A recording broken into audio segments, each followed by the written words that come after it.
So with the recent scares that have been going on about the commercial dog food, more and more people are interested in learning about making dog food for themselves, so homemade dog food.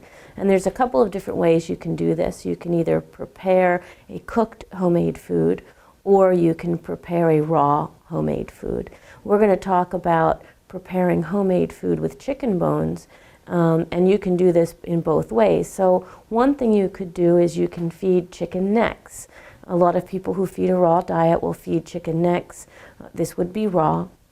You can feed chicken thighs, chicken wings, and again, this would be raw. It's important to realize that if you're going to be feeding chicken bones, you can either feed them in a raw state, or if you're going to be cooking them, adding them cooked, then you need to pressure cook them until they basically pulverize.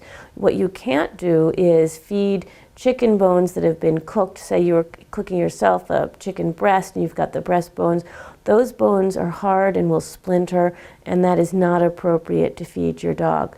So again, feeding them raw bones is fine. The dogs have the powerful jaws. Their teeth are formed and made for the dog to be able to eat raw bones. They think about all the animals in the wild, all the canids in the wild that would be eating raw chickens, raw birds.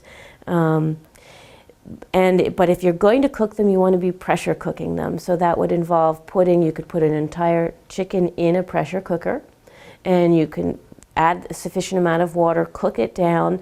Not only will the meat cook, the bones will cook to the point where they become pasty, somewhat powdery, and that is a fine way to feed the chicken bones in a cooked form. The dog is getting the benefit of the calcium, the nutrients in the bone, but you're not risking splintering.